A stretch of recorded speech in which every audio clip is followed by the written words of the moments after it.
that watching television negatively affects children, and the secondary claims that children's shows negatively affect their learning process, that children's shows reinforce negative habits, and that watching television in general negatively affects children's health. With my major claim that watching television positively affects children. For the first, secondary claim from the opponent was that children's shows impede the learning process. Here's an example of how 4-year-old children's attention span and executive function is compromised after watching SpongeBob.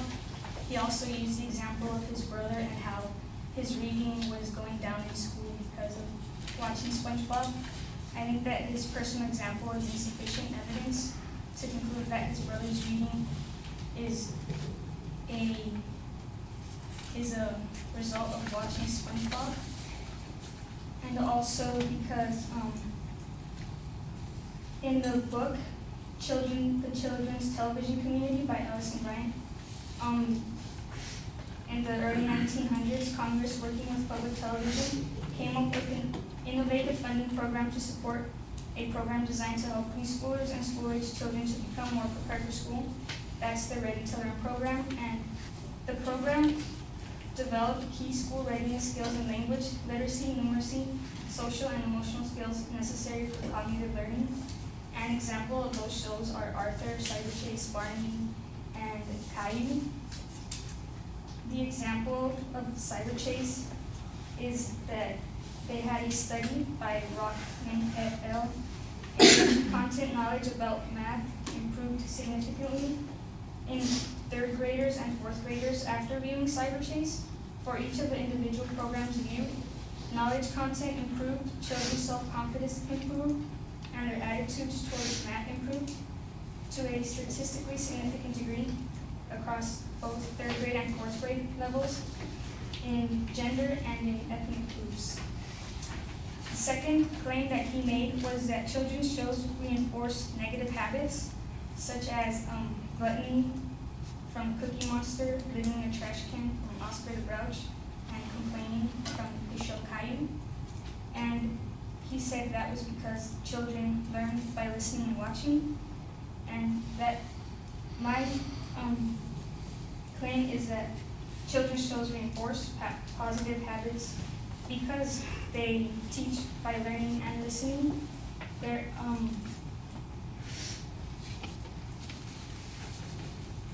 in PBS, the show Barney, studies are done, and each of these areas is carefully researched by a team of early childhood specialists with special attention devoted to unique learning styles of young children.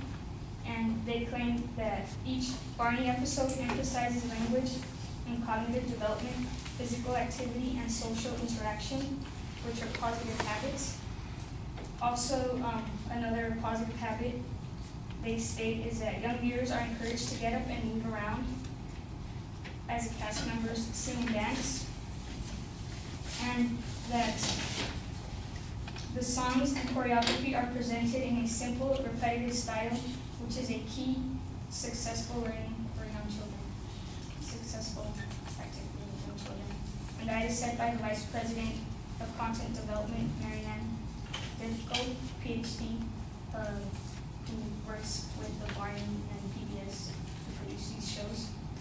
And other common habits that are encouraged by these shows are sharing, socialization, and cooperation, not just what he said about living in a trash can. Children, I don't think, want to live in a trash can because they see Oscar the Grouch inside of the trash can.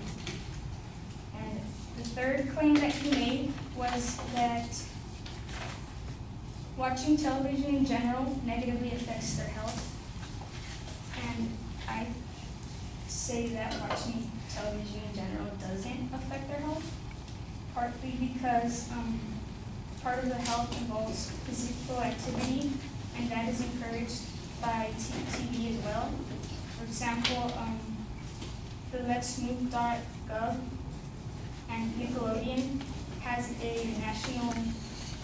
it's an annual worldwide day of play in which Nickelodeon, one of the world's leading entertainment companies for kids, turned the city that never sleeps, New York, into a city of play, hosting its biggest celebration of play ever.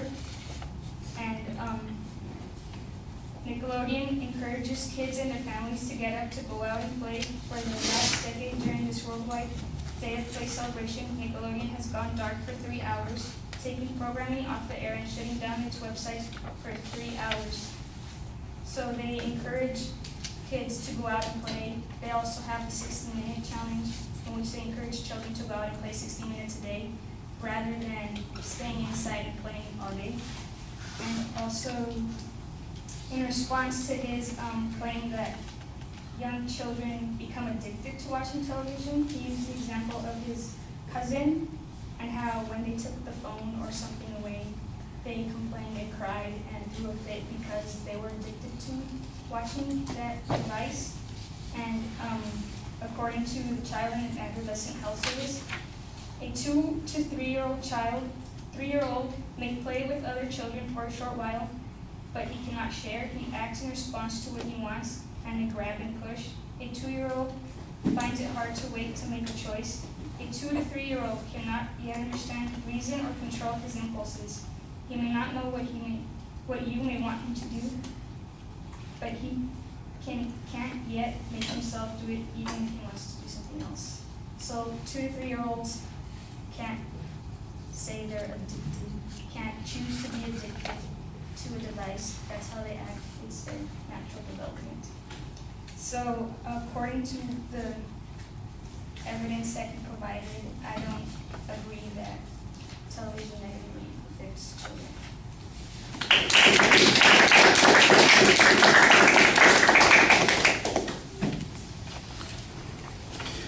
All right, the main and secondary claims are clearly laid out. You do a good job on that. You signpost the first point as you get to it. I thought that you challenged the inference based on SpongeBob from his own example. I thought that that was a reasonable press on that. You had good counter evidence that shows that there are, in fact, programs that are designed for learning, that they have been effective, that they seem to have improved this. I thought that that gives us good rebuttal information on those particular points. The second point, same sorts of things. You kind of explain some of the points that are being presented at the end of the argument. I was glad you finally said, I don't think any kid is encouraged to live in the trash can because Oscar the Grouch does. I think that's a pretty big inferential leap that the advocate was making there. And then you've got the example of other children's shows where they, in fact, are having a beneficial effect. And I think you want to contrast your evidence a little bit more to the evidence that the advocate used, which was very scant. Yours, on the other hand, seems to be a lot more substantive. I'm a little hesitant on the third point when the example that you use is Nickelodeon shuts down their programming and their website for 3 hours, which seems to suggest that it is a distraction to kids from doing the very thing that they want them to do, and the only way we can get them to do it is by turning off our TV programming for them. I appreciate the sentiment behind there, but that would be the first response I would make if I was responding to your argument after this. I'd say, hey, there's proof that the TV keeps them from doing something. The only way to get the kids out is to turn off the TV. And who acknowledges this? Nickelodeon, the site that the advocate is presenting. You need to go a little bit quicker. You need to talk to us a little bit more. It's 2 minutes overtime, so it's a little problematic. Thank you.